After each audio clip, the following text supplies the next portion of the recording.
Hello students, welcome back to Intensive Education. This video is going to be second part of motion, chapter 8, class 9th. इस video के पहले part में हम state of a body, types of motion, motion, distance, displacement, speed, velocity और acceleration को पहले ही discuss कर चुके हैं। तो अगर अभी तक आपने उस वीडियो को नहीं देखा है तो जाकर देख लीजिए, लिंक डिस्क्रिप्शन में प्रोवाइडेड है।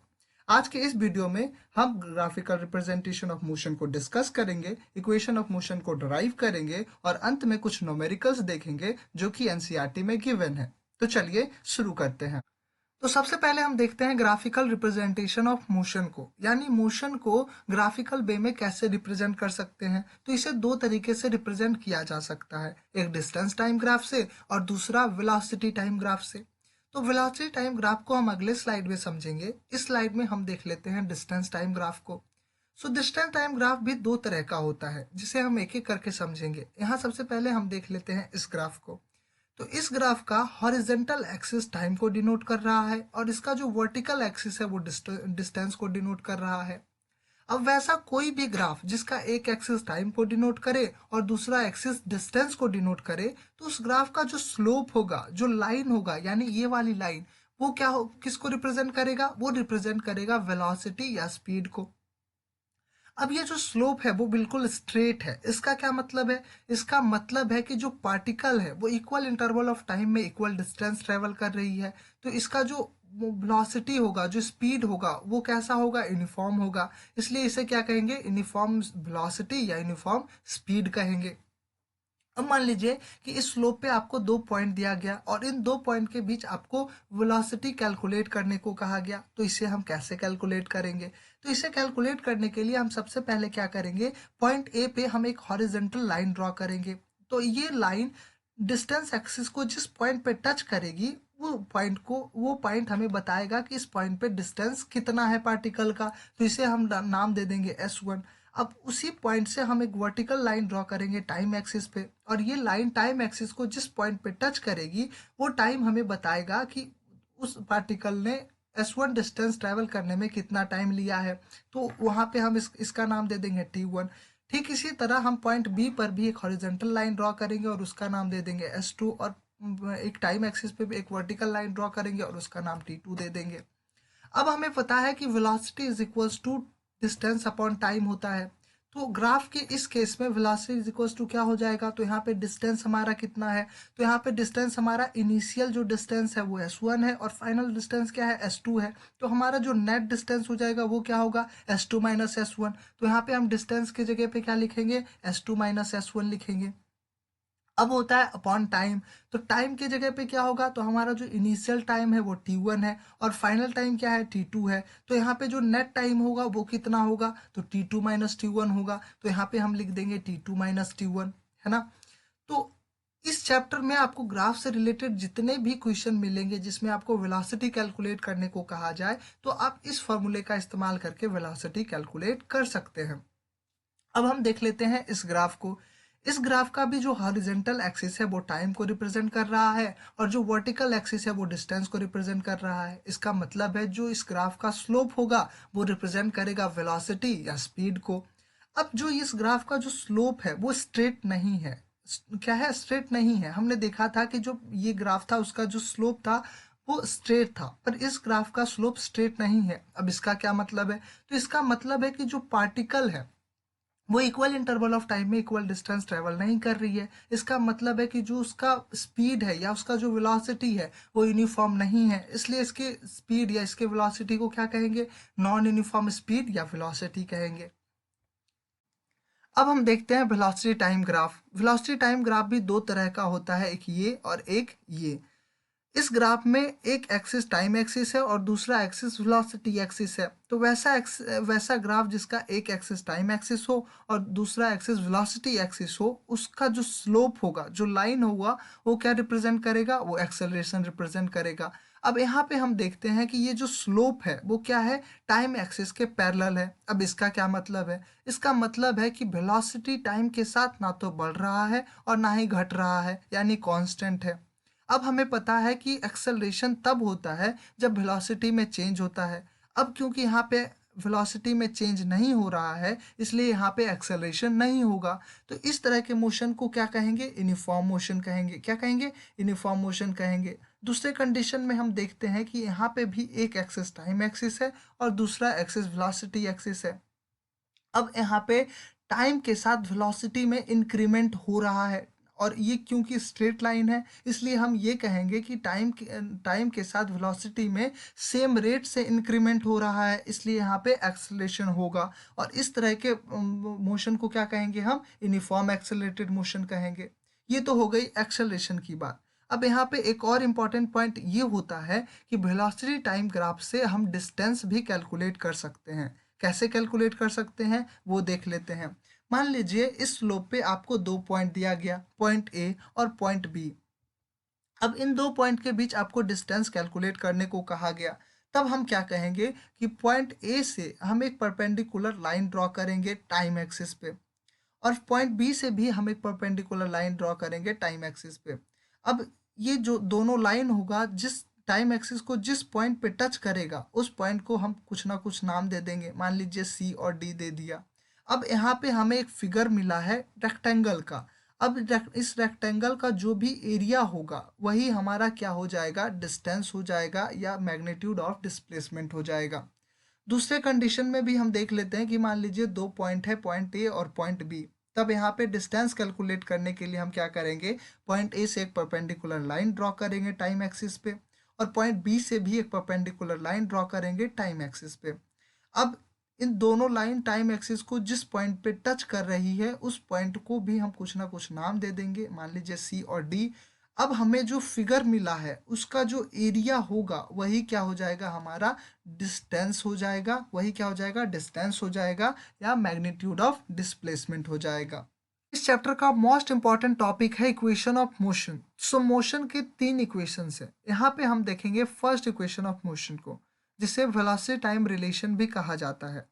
तो यहाँ पे हमें एक ग्राफ दिया गया है, वेलोसिटी टाइम ग्राफ। तो इस ग्राफ का जो स्लोप होगा वो ए बी होगा, और ए बी किसको रिप्रेजेंट करेगा? एक्सेलरेशन को रिप्रेजेंट करेगा। तो यहाँ पे लिखा हुआ है slope of velocity time graph किसके बराबर होगा? ए बी के। और ये किसको रिप्रेजेंट करेगा? तो एक्सेलरेशन को रिप्रेजेंट करेगा। अब इस ग्राफ में हम कुछ लाइन ड्रॉ करते हैं। पॉइंट बी से हम एक लाइन, परपेंडिकुलर लाइन ड्रॉ करते हैं टाइम एक्सिस पे, और ये लाइन टाइम एक्सिस को जिस पॉइंट पे टच करेगा उस पॉइंट को हम ई नाम देते हैं। अब एक परपेंडिकुलर लाइन ड्रॉ करते हैं हम पॉइंट ए से, उस पॉइंट और जिस पॉइंट पे ये टच करेगा उसे नाम देंगे हम सी।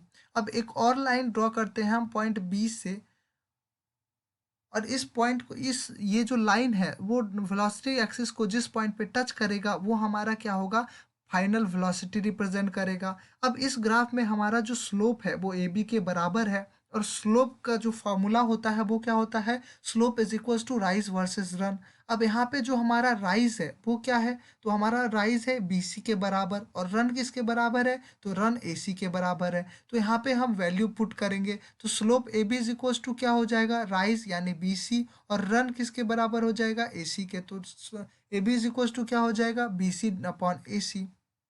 अब यहाँ पे हम देखते हैं कि जो बीई लाइन है वो 2 लाइन से मिलकर बना है, एक बीसी और दूसरा ईसी। तो हम यहाँ पे लिखेंगे कि जो बीई लाइन है वो बीसी प्लस ईसी से मिलकर बना है। अब क्योंकि यहाँ पे बीसी है तो हम बीसी का वैल्यू कैलकुलेट करेंगे, और वीसी का वैल्यू कैलकुलेट करने के लिए हमें ईसी को उस तरफ लेके जाना पड़ेगा। अब क्योंकि यहाँ पे ईसी प्लस में है तो हम उसको उस तरफ लेके जाएंगे, तो ये क्या हो जाएगा? माइनस में। तो यहाँ पे हो जाएगा B E minus E C is equals to BC.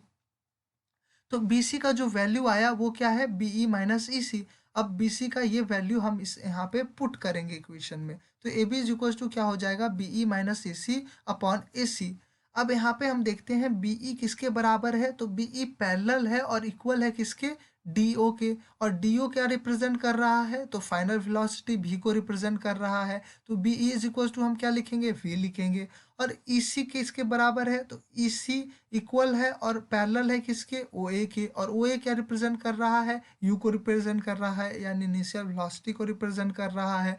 अब यहाँ पे है AC। AC क्या रिप्रेजेंट कर रहा है? तो AC जो लाइन है वो इक्वल है और पैरेलल है किसके? OE के। और OE क्या रिप्रेजेंट कर रहा है? टाइम को रिप्रेजेंट कर रहा है। तो यहाँ पे हम लिखेंगे, और AB जो स्लोप है वो क्या है? एक्सेलरेशन को रिप्रेजेंट कर रहा है, और एक्सेलरेशन को हम स्मॉल a से दिखाते हैं।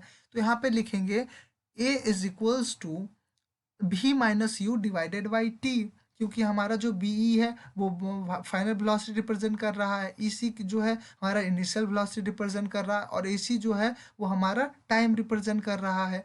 अब यहाँ पे हम क्या करेंगे, t को a से मल्टीप्लाई करेंगे, तो ये क्या हो जाएगा, a t is equals to v minus u, a t is equals to क्या हो जाएगा, v माइनस यू। अब u को हम क्या करेंगे, इस तरफ लेके जाएंगे, तो क्या हो जाएगा यहाँ पे a t plus u is equals to v हो जाएगा, a t plus u is equals to v हो जाएगा। अब इसे हम सही से लिखें तो क्या हो जाएगा, v is equals to u plus a t, और यही हमारा क्या हो जाएगा, फर्स्ट इक्वेशन ऑफ मोशन हो जाएगा। क्या, अब हम देखते हैं सेकेंड इक्वेशन ऑफ मोशन को, जिसे पोजीशन टाइम रिलेशन भी कहा जाता है। अब इस इक्वेशन को प्रूव करने के लिए हम उसी ग्राफ का इस्तेमाल करेंगे जिसका इस्तेमाल हमने फर्स्ट इक्वेशन ऑफ मोशन को प्रूव करने में किया था। अब हम देखते हैं कि ये जो ग्राफ है वो वेलोसिटी टाइम ग्राफ है, और हमें पता है कि वेलोसिटी टाइम ग्राफ का जो स्लोप होता है उसके अंडर का जो एरिया होता है वो बराबर होता है डिस्टेंस के। और ये डिस्टेंस किसके बराबर होगा, ये डिस्टेंस बराबर होगा area of O A B E के। तो यहाँ पे लिखा है एरिया अंडर स्लोप वो किसके बराबर होगा, डिस्टेंस के, और डिस्टेंस किसके बराबर होगा, area of O A B E के बराबर होगा। अब यहाँ पे हम देखते हैं कि एरिया ओ ए बी ई दो फिगर से मिलके बना है, एक ये ट्रायंगल ए बी सी और दूसरा ये रेक्टेंगल ओ ए सी ई। तो यहाँ पे हम लिख देंगे area of O A B E किसके बराबर होगा, area of rectangle A O E C plus area of triangle A B C. अब हमें पता है कि area of O A B E जो है वो डिस्टेंस के बराबर है, और डिस्टेंस को हम रिप्रेजेंट करते हैं स्मॉल एस से। तो यहाँ पे area of O A B C के जगह पे हम क्या लिखेंगे, स्मॉल एस, और ये किसके बराबर होगा, तो ये बराबर होगा एरिया ऑफ रेक्टेंगल ओ ए ई सी के। तो हमें पता है रेक्टेंगल का एरिया क्या होता है, लेंथ इनटू ब्रेथ। तो इस रेक्टेंगल का लेंथ कितना होगा, ओ ई के बराबर होगा, तो यहाँ पे हमने लिख दिया ओ ई। और ये किसके, और इसका जो ब्रीथ होगा वो किसके बराबर होगा, ओ ए के बराबर होगा। तो एरिया ऑफ रेक्टेंगल क्या हो जाएगा, ओ E multiply O A. Plus में अब हम इस ट्रायंगल का एरिया लिखेंगे, तो इस ट्रायंगल का, ये ट्रायंगल कैसा ट्रायंगल है, राइट एंगल ट्रायंगल है, और राइट एंगल ट्रायंगल का एरिया किसके बराबर होता है, 1/2 इंटू बेस इंटू हाइट के बराबर होता है। तो इस ट्रायंगल का बेस क्या है, ए सी है, और इसका हाइट किसके बराबर है, बी सी के बराबर है। तो यहाँ पे हम लिख देंगे 1/2 multiply by base A C, और हाइट क्या हो जाएगा, बी सी के बराबर हो जाएगा, तो यहाँ पे हम लिख देंगे बी सी। अब हम देखते हैं कि ये जो बीई लाइन है वो दो लाइन से मिलकर बना है, एक बीसी प्लस ईसी। अब क्योंकि हमारे पास यहाँ बीसी है तो हम बीसी का वैल्यू कैलकुलेट करेंगे, और बीसी का वैल्यू कैलकुलेट करने के लिए हमें ईसी को इक्वल साइन के इस तरफ लेके आना पड़ेगा। तो ये किसके बराबर हो जाएगा, तो B E minus E C is equal to हो जाएगा बी सी। अब बी सी का ये वैल्यू हम पुट करेंगे इस इक्वेशन में, तो क्या हो जाएगा, S is equal to O E multiply O A plus half into A C, और बी सी के जगह पे क्या हो जाएगा, बीई माइनस ई सी। अब हम क्या करेंगे, अब हम इन सब का जो वैल्यू है वो पुट करेंगे। तो ओ ई किसके बराबर है, तो ओ ई बराबर है किसके, टाइम के, तो हम यहाँ पे लिख देंगे टाइम के। ओ ए किसके बराबर है, तो अब हम देख लेते हैं ओ ए बराबर है इनिशियल वेलोसिटी यानी यू के, तो हम ओ ए के जगह क्या लिख देंगे, यू लिख देंगे, हाफ को ज्यों का त्यों लिख देंगे। और ए सी किसके बराबर है, तो ए सी एक लाइन है जो पैरेलल है किसके, ओ ई के, और इसके इक्वल भी है, इस और ओ ई किसके बराबर था, टाइम के, टी के। तो यहाँ पे ए सी भी किसके बराबर हो जाएगा, टी के, तो ए सी की जगह पे हम क्या लिख देंगे, टी। और फिर बी ई किसके बराबर है, तो यहाँ पे बी ई एक लाइन है जो पैरेलल है किसके, ओ डी के, और ये इसके इक्वल भी है। तो ओ डी किसके बराबर था, भी के, तो बी ई भी किसके बराबर हो जाएगा, वी के। और ई सी किसके बराबर है, तो ई सी एक लाइन है जो ओ ए के पैरेलल है और इसके इक्वल है, इसलिए ओ ए यू के बराबर था, तो ई सी भी किसके बराबर हो जाएगा, यू के बराबर हो जाएगा। अब यहाँ पे हमें एक वैल्यू मिला है v माइनस यू। अब हम v माइनस यू का जो वैल्यू है फर्स्ट इक्वेशन ऑफ मोशन से कैलकुलेट कर लेते हैं। तो हमारा फर्स्ट इक्वेशन ऑफ मोशन क्या था, तो हमारा फर्स्ट इक्वेशन ऑफ मोशन था v is equals to u plus a t. अब यहाँ से हम v माइनस यू का वैल्यू कैलकुलेट कर लेते हैं। तो v माइनस यू का वैल्यू कैलकुलेट करने के लिए हमें u को इक्वल साइन के इस तरफ लेके आना पड़ेगा। तो u को हम इस तरफ लेके आएंगे तो ये क्या हो जाएगा, v minus u is equals to a t. अब v माइनस यू का जो वैल्यू हमें मिला है उसे हम इस इक्वेशन में पुट करेंगे, तो क्या हो जाएगा, s is equals to u t से मल्टीप्लाई हो जाएगा, तो हो जाएगा u t plus half into t, और भी माइनस यू के जगह पे क्या हो जाएगा, भी माइनस यू के जगह पे हो जाएगा ए टी। अब इसे हम अरेंज करके लिखेंगे तो ये क्या हो जाएगा, S is equals to u t plus half a t square. और यही इक्वेशन मोशन का सेकेंड इक्वेशन है, इसे सेकेंड इक्वेशन ऑफ मोशन कहते हैं। अब हम देख लेते हैं थर्ड इक्वेशन ऑफ मोशन को, जिसे पोजीशन वेलोसिटी रिलेशन भी कहा जाता है। और इस इक्वेशन को प्रूव करने के लिए भी हम उसी ग्राफ का इस्तेमाल करेंगे जिसका इस्तेमाल हमने फर्स्ट और सेकेंड इक्वेशन को प्रूव करने किया था। अब यहाँ पे हमारे पास वेलोसिटी टाइम ग्राफ है, और हमें पता है कि वेलोसिटी टाइम ग्राफ का जो स्लोप होता है उसके अंडर का एरिया डिस्टेंस या डिस्प्लेसमेंट के बराबर होता है। अब यहाँ पे लिखा है एरिया अंडर स्लोप किसके बराबर होगा, डिस्प्लेसमेंट के। और ये डिस्प्लेसमेंट किसके बराबर होगा, तो area of O A B D के बराबर होगा। किसके बराबर होगा, area of O A B D के बराबर होगा। अब हमारे पास जो एरिया है ओ ए बी डी का वो क्या है, एक क्वाड्रिलेटरल है, और इसके पास क्योंकि दो पैरेलल साइड्स हैं, एक ओ ए और दूसरा बी डी, इसलिए ये क्या हो जाएगा, एक ट्रेपेजियम हो जाएगा। इसलिए हमें area of O A B D calculate करने के लिए एरिया ऑफ ट्रेपेजियम का फॉर्मूला लगाना पड़ेगा। और एरिया ऑफ ट्रेपेजियम क्या होता है, 1/2 into sum of both parallel lines multiply में एल्टीट्यूड होता है। तो यहाँ पे हम लिखेंगे area of trapezium O A B D is equals to 1/2 multiply में sum of both parallel lines. तो पैरेलल लाइंस कौन कौन सा है, एक बी डी प्लस में हो जाएगा ओ ए, तो यहाँ पे हम लिख देंगे B D plus O A multiply में एल्टीट्यूड। एल्टीट्यूड क्या होता है, तो दोनों पैरेलल लाइंस के बीच का परपेंडिकुलर डिस्टेंस को क्या कहते हैं, एल्टीट्यूड कहते हैं। तो ये एल्टीट्यूड किसके बराबर हो जाएगा, ओडी के बराबर हो जाएगा। तो यहाँ पे एल्टीट्यूड की जगह पे हम क्या लिख देंगे, ओडी लिख देंगे। अब area of trapezium O A B D किसके बराबर है, डिस्टेंस या डिस्प्लेसमेंट के बराबर है। और डिस्टेंस को हम किससे रिप्रेजेंट करते हैं, स्मॉल एस से रिप्रेजेंट करते हैं। तो area of trapezium O A B D के जगह पे हम क्या लिखेंगे, स्मॉल एस लिखेंगे। और ये किसके बराबर होगा, 1/2 एज इट इज लिख देंगे यहाँ पे। और बी डी किसके बराबर होगा, बी डी एक लाइन है जो इक्वल है और पैरेलल है किसके, ओ सी के, और ओ सी बराबर है किसके, भी के। इसलिए बी डी के जगह पे हम क्या लिख देंगे, भी लिख देंगे। प्लस में ओ ए किसके बराबर है, ओ ए इनिशियल वेलोसिटी के बराबर है, यू के बराबर है। तो यहाँ पे ओ ए के जगह पे क्या लिख देंगे, यू लिख देंगे। अब मल्टीप्लाई में ओ डी किसके बराबर है, तो ओ डी टाइम के बराबर है, टी के बराबर है। तो यहाँ ओ डी के जगह हम क्या लिख देंगे, टी लिख देंगे। अब फर्स्ट इक्वेशन ऑफ मोशन से हम क्या करेंगे, टी का वैल्यू कैलकुलेट करेंगे। तो यहाँ पे हम लिखेंगे S is equals to 1/2 as it is multiply भी plus U as it is. अब यहाँ पे फर्स्ट इक्वेशन ऑफ मोशन हमारा क्या होता है, v is equals to u plus a t. अब क्योंकि हमें t का वैल्यू कैलकुलेट करना है तो u को हम इक्वल साइन के इस तरफ लेके आएंगे, तो ये हो जाएगा v माइनस यू। और क्योंकि t से a मल्टीप्लाई में है तो इक्वल साइन के इस तरफ आने के बाद ये क्या हो जाएगा, डिवाइड में। तो यहाँ पे हो जाएगा b minus you divided by ये इज इक्वल्स टू क्या हो जाएगा, t। अब हमारे पास t का एक वैल्यू है और इस वैल्यू को हम क्या करेंगे, इस t के जगह पे यहाँ पे पुट करेंगे। तो ये हो जाएगा v minus you divided by A. अब इसको क्या करेंगे, तो v प्लस यू मल्टीप्लाई हो जाएगा किससे, v माइनस यू से। और 2 a से मल्टीप्लाई हो जाएगा। तो यहाँ पे क्या हो जाएगा, s is equals to v minus u multiply v plus u divided by 2a। अब ये किसके जैसा है, तो ये a minus B into A plus B के जैसा है। और हमें पता है कि a plus B into A minus B किसके बराबर होता है, A square minus B square के बराबर होता है। तो ये किसके बराबर हो जाएगा, ये भी बराबर हो जाएगा v square minus u square के। और 2a को हम मल्टीप्लाई कर देंगे s से, तो ये क्या हो जाएगा, 2as इज इक्वल्स टू भी स्क्वायर माइनस यू स्क्वायर। और इसको अरेंज करके हम लिखेंगे तो ये कैसा हो जाएगा, तो v square minus u square is equals to 2as। और यही क्या होता है, थर्ड इक्वेशन ऑफ मोशन होता है। तो अब तक हम first equation of motion, second equation of motion और थर्ड इक्वेशन ऑफ मोशन को अच्छे से प्रूव करना सीख चुके हैं। तो चलिए अब हम कुछ न्यूमेरिकल्स करते हैं ताकि हमारा कॉन्सेप्ट और क्लियर हो जाए।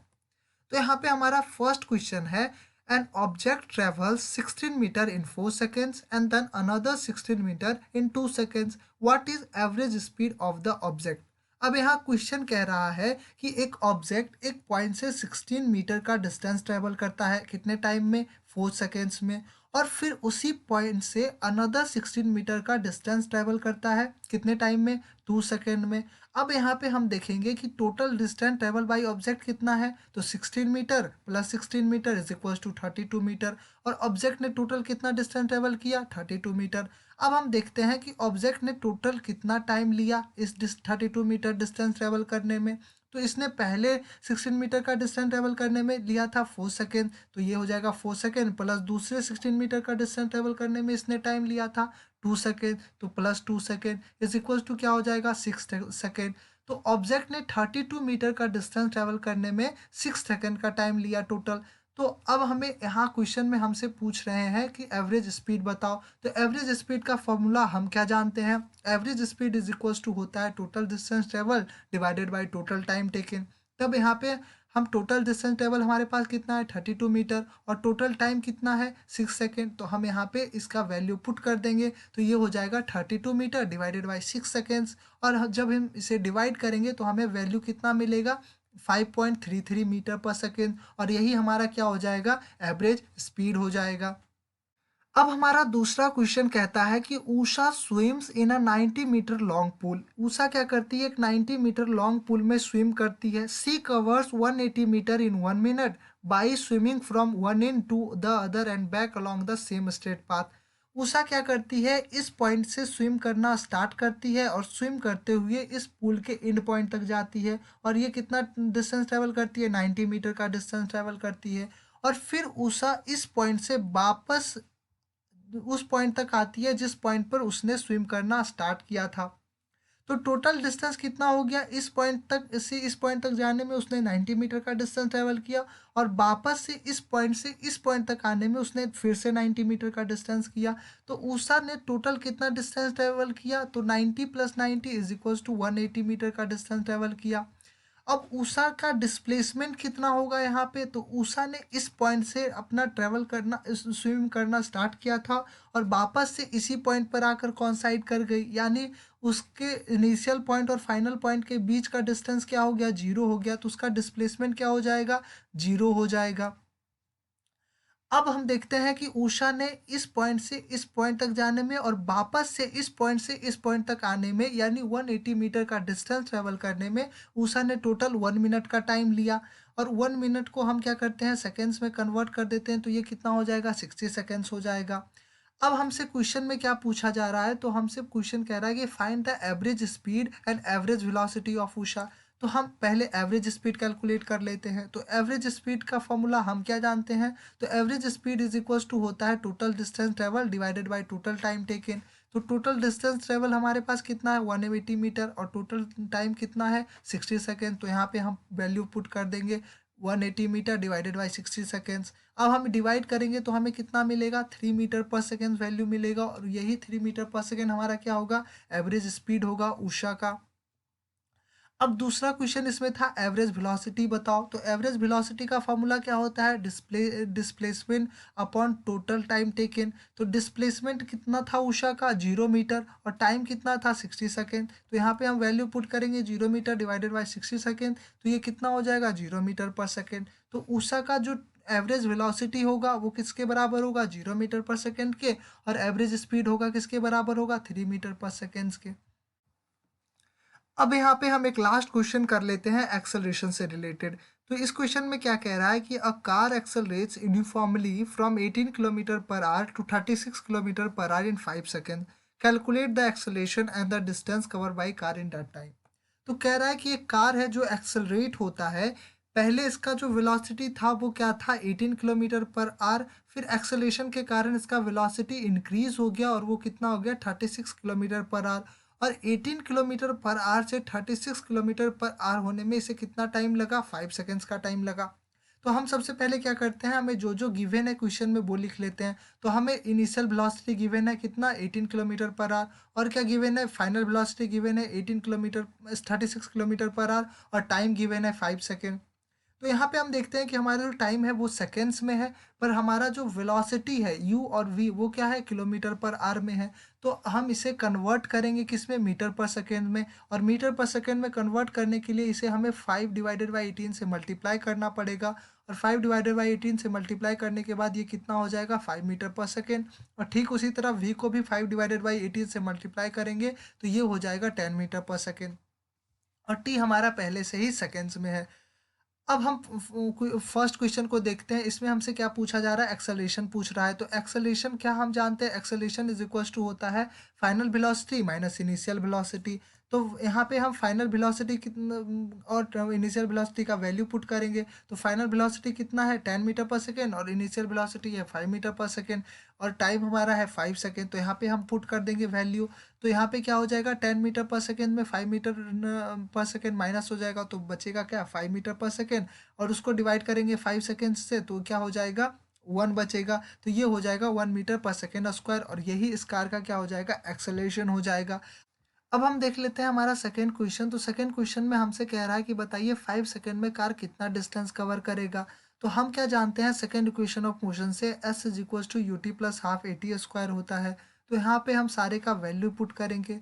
तो इनिशियल वेलोसिटी क्या है हमारा, 5 मीटर पर सेकेंड, तो यहाँ पे 5 मीटर पर सेकेंड लिख देंगे। टाइम हमारा कितना है, तो टाइम है हमारा 5 सेकेंड, तो हम 5 सेकेंड लिख देंगे, प्लस में 1/2 को एज इट इज़ लिख देंगे, मल्टीप्लाई में एक्सेलरेशन। एक्सेलरेशन हमारा कितना था, 1 मीटर पर सेकेंड स्क्वायर, तो 1 मीटर पर सेकेंड स्क्वायर लिख देंगे, मल्टीप्लाई में टी स्क्वायर है। तो टाइम हमारे पास कितना था, 5 सेकेंड, तो यहाँ पे हो जाएगा 5 सेकेंड का होल स्क्वायर। अब यहाँ पे 5 को 5 से मल्टीप्लाई करेंगे तो हो जाएगा 25, प्लस में यहाँ 5 का होल स्क्वायर है, तो ये हो जाएगा 5 मल्टीप्लाई बाई 5, तो 25 डिवाइडेड बाई 2, तो ये हो जाएगा प्लस में 12.5, और ये टोटल कितना हो जाएगा 37.5 मीटर। और यही 37.5 मीटर क्या हो जाएगा, कार का डिस्टेंस हो जाएगा जो वो 5 सेकेंड में ट्रैवल करेगा। अब हम देख लेते हैं डिस्टेंस और speed on a circular path, यानी अगर कोई ऑब्जेक्ट किसी सर्कुलर पाथ पर मूव करेगा तो हम उसका डिस्टेंस या स्पीड को कैसे कैलकुलेट करेंगे। मान लीजिए कि एक कोई ऑब्जेक्ट इस सर्कुलर पाथ पर मूव करना स्टार्ट करता है और मूव करते हुए वापस इसी पॉइंट पे आ जाता है, तो वह इसका डिस्टेंस क्या होगा इस ऑब्जेक्ट का। तो इस ऑब्जेक्ट का डिस्टेंस इस सर्कल के सरकमफ्रेंस के बराबर होगा। तो इस सर्कल का सरकमफ्रेंस क्या होता है, तो सर्कल का सरकमफ्रेंस 2πr के बराबर होता है, इसलिए इस ऑब्जेक्ट का डिस्टेंस क्या होगा, 2πr होगा। अब हम स्पीड इज इक्वल्स टू क्या जानते हैं, डिस्टेंस अपॉन टाइम होता है। तो यहाँ पे इस सर्कल पर क्योंकि ऑब्जेक्ट इस पॉइंट से मूव करते हुए वापस इस पॉइंट पे आ गया था, यानी इसने सर्कल के सरकमफ्रेंस के बराबर डिस्टेंस ट्रेवल किया, तो इसका स्पीड क्या हो जाएगा, डिस्टेंस यानी 2πr डिवाइडेड बाई टाइम, और यही इसका क्या हो जाएगा, स्पीड हो जाएगा। तो जब भी किसी सर्कुलर पाथ पर ऑब्जेक्ट मूव करे और आपसे डिस्टेंस या स्पीड पूछा जाए तो आप इन फार्मूले का इस्तेमाल करके डिस्टेंस और स्पीड कैलकुलेट कर सकते हैं।